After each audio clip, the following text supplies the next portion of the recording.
What's up guys, welcome back for another Yugioh Pro Duel video. A new Traptrix monster was revealed a couple of days ago. Let's try it out. I've updated the build, dropped the artifact engine that I, had from a couple of weeks ago with the artifact link monster, but that's not confirmed for the TCG, so let's not try it out. When it's confirmed, I'll definitely slap this one into play, pretty much the good old school head deck, hand traps, artifacts and Traptrix, of course. But TCG, Master Rule 5, since, the format will be legal within the next couple of weeks. Expecting a ban list really soon, so this is currently the build, heavily based on Bortles' list. You might have seen it. He has been, topping those tournaments left and right past couple of weeks, actually, and longer. I've seen more tops in the past, but changed the list a little bit. There are definitely options you can definitely main deck, like, for example, the Artifact Engine. The Utopia package is also something that you could main deck, and you might want to main deck, especially if you're going into a tournament where, getting those Utopia wins, it's quite relevant, since, the deck is based on those rank 4 exceeds. It's also using the new rank 4 one, the new rank 4 Traptrix monster, which will be released, I believe, in our next TCG set, again, quite soon, legal for Master Rule 5. But, the fact that this, adding in those Shade Brigadines, I believe the name is a trap card, the PK trap card, gives your deck the option to immediately trigger Sarah, your Traptrix Link monster, directly during your first turn, which is sweet. It's basically your hero lives as well, and at the same time could search out a trap card as soon as a Traptrix monster, activates the effect. And that also works during your opponent's turn. So if you think about it, it's actually quite a crazy deck, but, it has a lot of weaknesses. Mass Destruction, Lightning Storm is of course a huge weakness to this deck. Not too many people main deck it, but still evenly matched the same, and that's a card people definitely main deck. So I saw, Triple Judgment in the main deck might be an answer for that one, and might be staple if I'm honest, right? So if you find the space, you can definitely main deck Triple Solemn Judgment. The thing with the deck is going second is a problem, and okay, Nibiru is in the deck. I think it's it's fine as a 2-off. 3 might be a bit too much. 1 is, you need more. 2 is, it seems like the sweet spot. But the thing here is that the normal summon is quite important, very similar to, let's say, Magical Muskets, if that makes sense, the comparison. But again, the normal summon is quite important, and that cute tech being the double summon, I definitely like that one as well, since the archetype, I believe it's called Mantis. Mantis, that is like the Stratos of the deck that searches out another Traptrix monster from your deck. So that one in combination with double summon, or, just an extra normal summon of your Traptrix monsters, just gives this deck the speed it needs, since that's one of the big weaknesses still. It's, strengths at the same time. It's like a slow deck, like a more control deck, grindy deck, if that makes sense. But, the deck does need more, of course. This is not like a super top tier deck.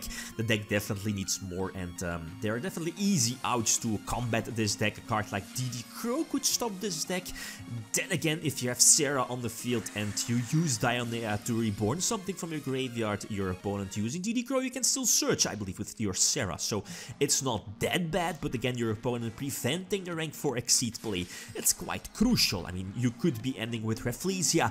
Protecting your other Traptrix monsters, again, is quite crucial as a first turn setup.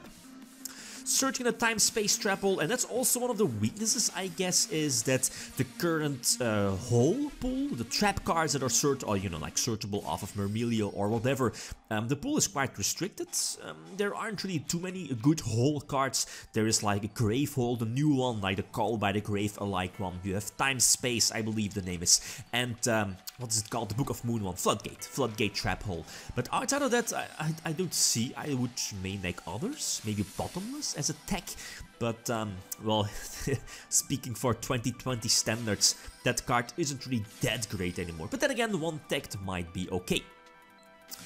Well, anyway, so the new one, the new Traptrix monster, I believe it's just fine as a one-off if you're not main decking Pot of Desire. So the only reason why I'm playing 2 copies of the new Traptrix monsters, indeed, the new Traptrix monster is Desires. The card is fine.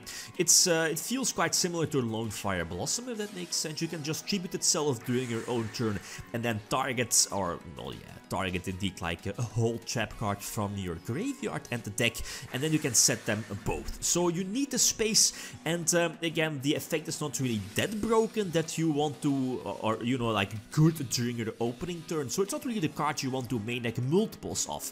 But again, Desires in the main deck, so that's why I went with only like 2 copies, but even with Desires, I feel you might want to just main deck 1. So yeah, going first, you definitely want to go first, ending with Sarah and set 5. But again, this setup is very vulnerable to, let's say, you know, evenly matched, for example. And that's where, well, yeah, like Solemn Judgment could, you know, come into play. But that's still one of the big weaknesses of the deck. Lightning Storm, evenly matched, those cards are super popular in today's format. And that's probably one of the reasons why this deck won't be like a super top tier deck. But I feel it's a very fun underdog deck. It's definitely the deck that, if I have the cards, I would definitely, you know, like try it out local/regionals level, since, well, maybe players don't really know how to play, like, well, not against it, since, you know, it's like a heavily trap-based deck, but you have those cute effects, maybe double summon to get those rank 4s on the field, and people don't really read those, and I'm talking about Rafflesia and or the new one. So yeah, I believe it's a very fun deck, it's a very cool deck, but if you're you know, like aiming at derping multiple mons to the field at the same time, this is not the deck you want, not the deck for you. So Salads again, and yeah, hey, a play I was talking about before. DD Crow is fine. I mean, I probably would have ended with Rafflesia, which is basically protection, gives protection to your Sarah, and at the same time could potentially turn itself into a potential hole card like Floodgate or whatever, right? Like Gravehole. Definitely solid against something like Salmon Grade, prevent the Gazelle from coming out. So Time Space getting activated, and I believe Sarah activating indeed. Special summon Mermelio trying to trigger, and they trying to pop the field spell, which gets Veilinged, but that's cool.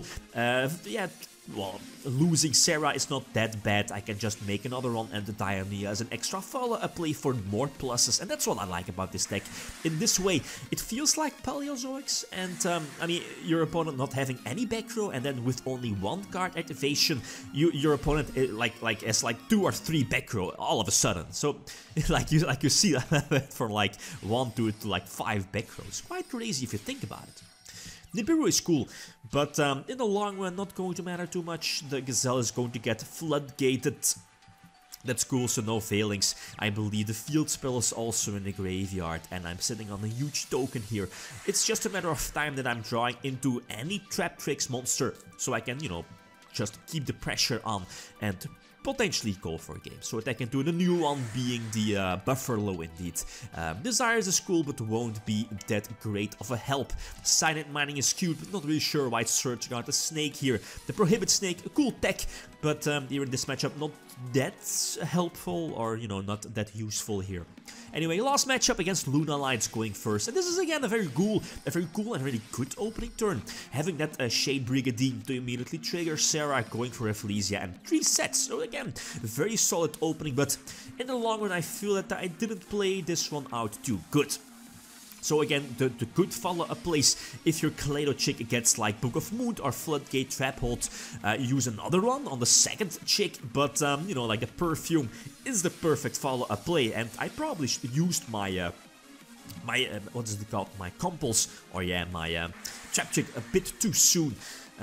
You know, bouncing back again. The Perfume was always live. I believe it's not restricted to once per turn, so you can like banish it from your graveyard to eventually search out Tiger. And the Compulse, it didn't really matter, but I don't think it would have mattered in the long run because of the Tornado Dragon. I mean, the rank 4 Exceed play was always live, I think. Seeing now there is another Tiger as well, so I don't think it would have mattered too much, especially, you know, like getting cheesed here with the Utopia OTK. So I mean, it's fine.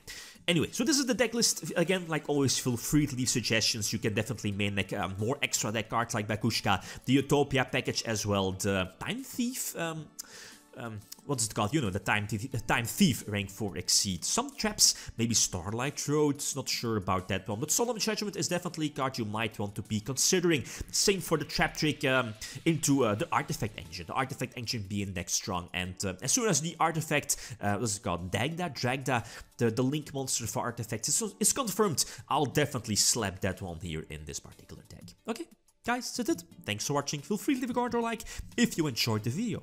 Lithium signing out. Peace.